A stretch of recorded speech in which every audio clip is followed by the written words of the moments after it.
കഴിഞ്ഞ നിയമസഭാ തെരഞ്ഞെടുപ്പ് തന്നെ വലിയ വിവാദങ്ങൾ സൃഷ്ടിക്കുകയും ഉദ്ധവ് താക്കറെയുടെ ശിവസേനയ്ക്ക് വലിയ തിരിച്ചടി ലഭിക്കുകയുമൊക്കെ ചെയ്തിരിക്കുന്ന ഒരു സാഹചര്യത്തിൽ മഹാരാഷ്ട്ര രാഷ്ട്രീയം വളരെ ശ്രദ്ധിക്കുകയാണ് രാജ്യത്ത്.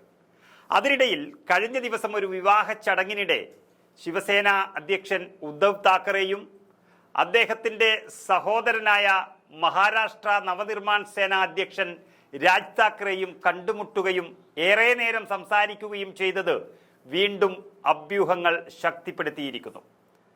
പാർട്ടിയിലെ പിളർപ്പിന് പിന്നാലെ അധികാരത്തിൽ നിന്ന് പുറത്താവുകയും പ്രാദേശിക നേതാക്കളെയും അണികളെയും നഷ്ടപ്പെടുകയും ഒക്കെ ചെയ്ത ഉദ്ധവ് രാഷ്ട്രീയപരമായി ദുർബലനായിരിക്കെ രാജ് താക്കറെയുമായി കൈകോർക്കുന്ന ഒരു രാഷ്ട്രീയ സാഹചര്യത്തിലേക്കാണ് മഹാരാഷ്ട്ര രാഷ്ട്രീയം കടക്കുന്നത്.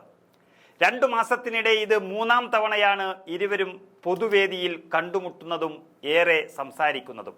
മഹായുതി സഖ്യം അഥവാ BJP സഖ്യം, അതുപോലെ മഹാവികാസ് അഗാഡി അഥവാ ഇന്ത്യ സഖ്യം എന്നിവയിൽ അസ്വാരസ്യം നിലനിൽക്കുന്നതിനിടെ ഈ താക്കറെ സഹോദരന്മാർ ഒന്നിച്ചാൽ സംസ്ഥാനത്തെ രാഷ്ട്രീയ സാഹചര്യം വലിയ രീതിയിൽ മാറ്റാനാകുമെന്ന് തന്നെയാണ് രാഷ്ട്രീയ നിരീക്ഷകരും വിലയിരുത്തുന്നത്.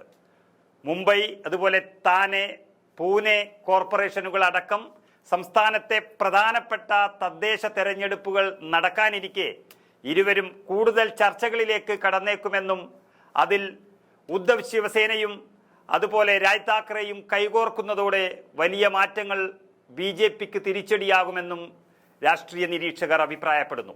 ബാൽ താക്കറെയുടെ സഹോദരനായ ശ്രീകാന്ത് താക്കറെയുടെ മകനാണ് രാജ് താക്കറെ. ശിവസേനയിൽ ഉദ്ധവിനെ തൻ്റെ പിൻഗാമിയാക്കി ബാൽ താക്കറെ ഉയർത്തിക്കൊണ്ടുവന്നതോടെ 2005-ലാണ് രാജ് താക്കറെ പാർട്ടി വിട്ടത്. 2006-ൽ രാജ് താക്കറെ മഹാരാഷ്ട്ര നവനിർമ്മാൺ സേനയുണ്ടാക്കിയെങ്കിലും കാര്യമായ ചലനമുണ്ടാക്കാൻ ഇതുവരെ അദ്ദേഹത്തിന് സാധിച്ചിട്ടില്ല. ബാൽ താക്കറയെ അനുസ്മരിപ്പിക്കുന്ന ശരീരഭാഷയും പ്രസംഗ ശൈലിയുമുള്ള രാജ് താക്കറെ പാരമ്പര്യത്തിൻ്റെ കരുത്തുള്ള ഉദ്ധവ് താക്കറെയും കൈകോർത്താൽ മറാഠി വോട്ടുകൾ ഏകോപിപ്പിച്ച് വലിയൊരു രാഷ്ട്രീയ ശക്തിയാകാൻ വീണ്ടും കഴിയുമെന്നാണ് വിലയിരുത്തപ്പെടുന്നത്. നമുക്കറിയാം, ഒരു കാലത്ത് BJPയെക്കാളും സ്വാധീനം മഹാരാഷ്ട്രയിൽ ഉണ്ടായിരുന്ന ശിവസേന ആ സംസ്ഥാനത്ത് തകർന്നതല്ല, BJP മനഃപൂർവ്വം അവരെ തകർത്തതാണ്.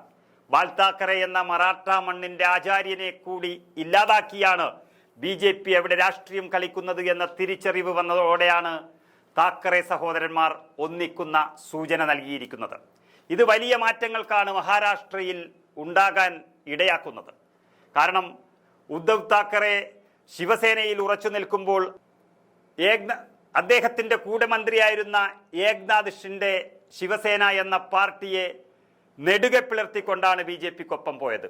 അങ്ങനെ ബാൽ താക്കറേക്കും കൂടി ഒരു ബഹുമാനം നൽകാതെ അദ്ദേഹത്തിൻ്റെ മകനെയും വഞ്ചിച്ചു പോയ ഷിൻഡെക്കെതിരെയുള്ള ഒരു പടപ്പുറപ്പാട് കൂടിയാണ് ഈ കൂടിക്കാഴ്ച എന്നും രാഷ്ട്രീയ നിരീക്ഷകർ കരുതുന്നു. ഏതായാലും ശിവസേന ഒന്നിക്കുന്ന ഒരു സാഹചര്യമുണ്ടായാൽ അത് തീർത്തും BJPക്ക് തന്നെയാണ് തിരിച്ചടി ഉണ്ടാക്കുന്നത്.